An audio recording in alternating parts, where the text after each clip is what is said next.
हुकूमत ने पेट्रोल 6 रुपये 51 पैसे फी लीटर महंगा कर दिया। 1 लीटर पेट्रोल 399 रुपये 86 पैसे का हो गया। डीजल की कीमत में 19 रुपये 39 पैसे इजाफा, लीटर 399 रुपये 58 पैसे का हो गया। हुकूमत ने पेट्रोल पर लेवी कम और डीजल पर बढ़ा दी। पेट्रोल पर लेवी 3 रुपये 88 पैसे कम, हाई स्पीड डीजल पर लेवी 28 रुपये 69 पैसे फी लीटर कर दी।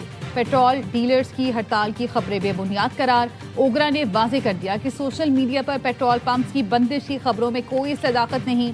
कहा किसी पेट्रोलियम एसोसिएशन ने हड़ताल का ऐलान नहीं किया। ऑयल कंपनीज एडवाइजरी काउंसिल ने भी पेट्रोल पंप बंद होने की अफवाहें मुस्तरद कर दी।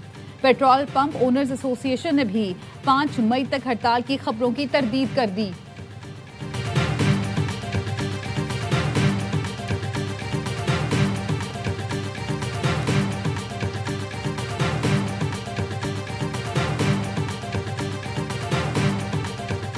वज़ीर-ए-आज़म का मुआशी तौर पर कमज़ोर तबके के लिए रिलीफ बरकरार रखने का फैसला। मोटरसाइकिल, पब्लिक और गुड्स ट्रांसपोर्ट के लिए सब्सिडी में 1 माह की तोसी। वज़ीर-ए-आज़म ने मुसाफिर और माल बरदार गाड़ियों के किराए में इजाफा रोकने की हिदायत कर दी। कहा सूबाई हुकूमतों के ताउन से आम आदमी के लिए अरबों का रिलीफ पैकेज दिया। आम आदमी को रिलीफ देना हुकूमत की अवलीन तरजीह रहेगी। वज़ीर आला सिंध ने भी मोटरसाइकिल मालिकान के लिए टारगेटेड फ्यूल सब्सिडी में तोसी कर दी। मुराद अली शाह ने कहा कि बाइक मालिकान को दी जाने वाली सब्सिडी जारी रहेगी। सिंध में बाइक के लिए महंगे पेट्रोल के पेश नज़र 2000 रुपये माहाना सब्सिडी मुकर्रर है।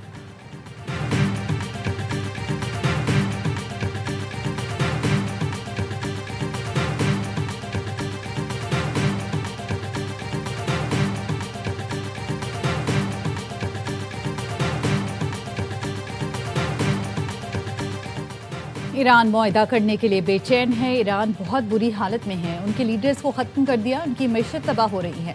ईरान पर पाबंदियां कामयाब हैं और वो अपना तेल नहीं बेच सकता। अमरीकी सदर डोनाल्ड ट्रंप की व्हाइट हाउस में मीडिया से गुफ्तगू।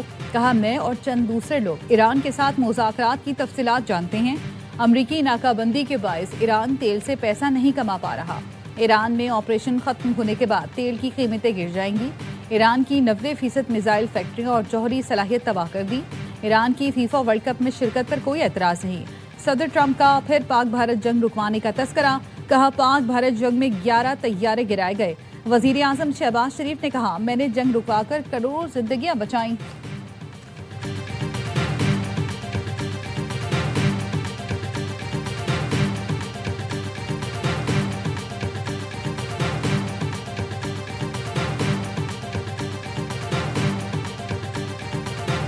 अमरीकी फौज का ईरान के खिलाफ ताकतवर हमलों का मंसूबा तैयार। सेंटकॉम के सरबराह एडमिरल ब्रैड कूपर मुमकिना हमलों के मंसूबों पर ट्रंप को ब्रीफिंग देंगे। न्यूज़ वेबसाइट एक्सियोस ने ज़राए के हवाले से बताया कि मुख्तसर और ताकतवर हमलों में ईरान के इंफ्रास्ट्रक्चर को निशाना बनाया जा सकता है। वाशिंगटन को उम्मीद है कि इससे ईरान जौहरी प्रोग्राम से मुतालिक मुज़ाकरात की मेज़ पर ज़्यादा लचक दिखाने पर आमादा होगा। एक मंसूबा ये भी है कि आबनाए हुर्मुज़ के एक हिस्से पर कंट्रोल हासिल करके उसे तिजारती जहाज़रानी के लिए खोल दिया जाए। खुसूसी अफवाद भेजकर अफजुदा यूरेनियम हासिल करने का भी ऑप्शन मौजूद है। सेंटकॉम की पहली बार हाइपरसोनिक मिसाइल भेजने की दरख्वास्त।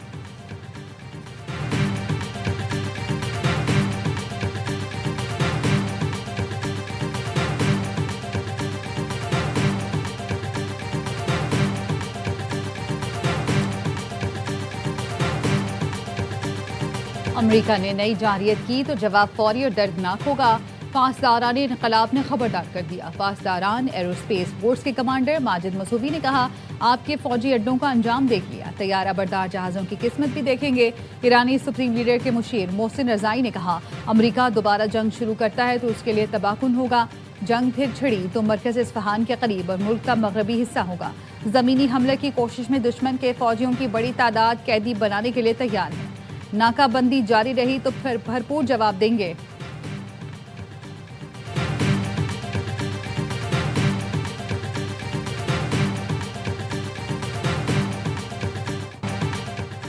अमरीकी मौजूदगी के बगैर खलीज का मुस्तकबिल ताबनाक होगा। ईरानी सुप्रीम लीडर मुश्तबा खामनाई का यौम खलीज फ़ारस पर पैगाम। कहा अब नया हुर्मुज़ में नया बाब लिखा जा रहा है।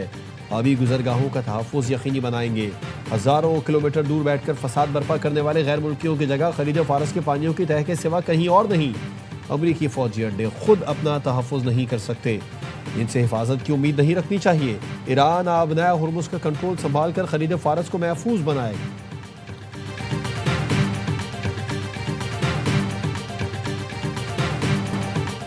अमरीका हद से ज्यादा मुतालबात और बहरी नाकाबंदी खत्म करे तो ईरान मुज़ाकरात पर तैयार है।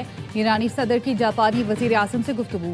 कहा अमरीका ने क़यादत को निशाना बनाकर जंगी जुर्म का इर्तिकाब किया। खित्ते में अमन के लिए सिफारतकारी फिर शुरू करने को तैयार हैं। जापानी वजीर आज़म की ईरानी वजीर खारजा से भी गुफ्तगू।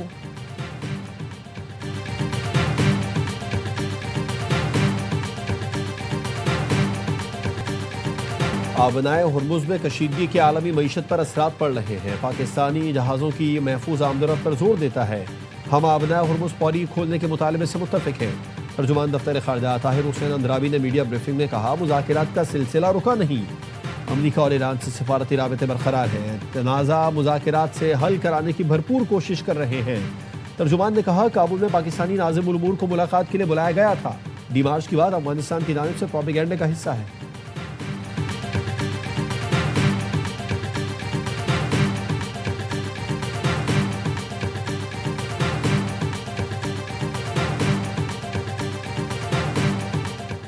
पाकिस्तान में दरअंदाजी की कोशिश नाकाम। सिक्योरिटी फोर्सेस ने भारतीय स्पॉन्सर्ड 13 खारजियों को ठिकाने लगा दिया। ISPR के मुताबिक मोहम्मद में खवारिज का एक ग्रुप दरअंदाजी की कोशिश कर रहा था। सिक्योरिटी फोर्सेस की बरवक्त कार्रवाई 8 खारजी हलाक हो गए। शिमाली वजीरिस्तान में भी दरअंदाजी की कोशिश नाकाम। फायरिंग के तबादले में 5 खारजी मारे गए। अफगान तालिबान हुकूमत मौसर बॉर्डर मैनेजमेंट में मुकम्मल नाकाम रही। पाकिस्तान की सिक्योरिटी फोर्सेस दहशतगर्दी के नासूर के मुकम्मल खात्मे तक कार्रवाइयां जारी रखेंगी। वजीर आजम और वजीर दाखिला का सिक्योरिटी फोर्सेस को खिराज तहसीन।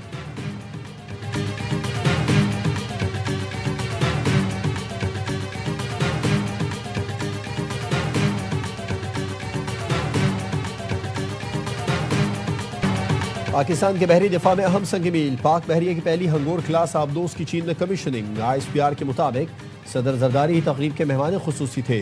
Chief of the naval staff admiral Naveed Ashraf भी मौजूद थे। सदर जरदारी ने कहा आबदोज हंगोर की कमीशनिंग पाक बहरिया की जिद्दत के सफर में तारीखी संग मील है। पाकिस्तान अपनी खुद मुख्तारी के दिफा बहरी मफादात के तहफ़्फ़ुज़ की मुकम्मल सलाहियत रखता है। एडमिरल नवीद अशरफ ने कहा बहरी रास्तों का तातुल आलमी तिजारत और तवानाई की तरसील के लिए ख़तरा है। आबदोज़ें अहम समुद्री तिजारती गुज़रगाहों की सलामती के लिए किरदार अदा करेंगी। पाक भारत जंग में हंगोर दूसरी जंग अजीम के बाद बहरी जहाज़ तबाह करने वाली पहली आबदोज़ थी। वज़ीर आज़म और फील्ड मार्शल ने कौम और पाक बहरिया को तारीखी संग मील के हुसूल पर मुबारकबाद पेश की।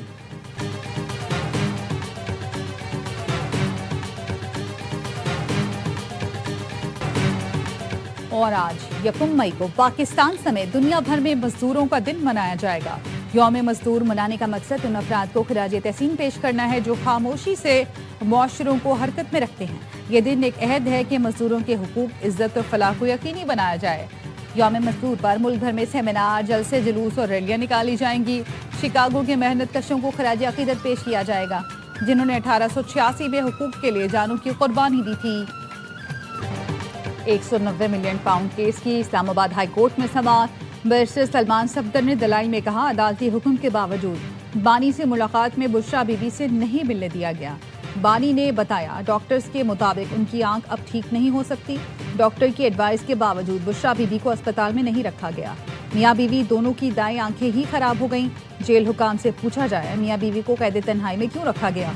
अदालत ने रिमार्क्स दिए तयशुदा असूल है, अपील मुकर्रर हो जाए तो सजा मौतली गैर मौसर हो जाती है। समाअत मुलतवी कर दी गई। बानी PTI और दीगर के खिलाफ फॉरेन फंडिंग केस में 2 मुल्जमान की जमानत की दरख्वास्तों पर फैसला महफूज। बैंकिंग कोर्ट 11 मई को फैसला सुनाएगी।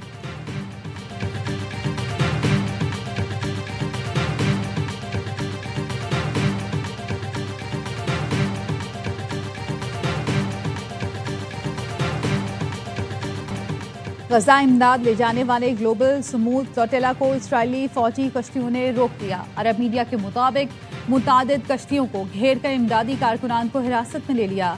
इमदादी तंजीम ने बताया इमदादी कारकुनान से राब्ता मुनक़ता हो गया। इजरायली वज़ारत ख़ारजा का कहना है इमदादी काफ़िले के 20 जहाज़ों पर सवार 175 कारकुनान को हिरासत में लिया गया है। उन्हें अब इसराइल ले जाया जा रहा है। तुर्किया ने इसराइली इक़दाम को बहरी क़ज़ाकी करार दे दिया। तुर्क वज़ारत ख़ारजा का कहना है फ्लोटिला पर हमला आज़ाद बहरी सफ़र के असूल की खिलाफ वर्जी है।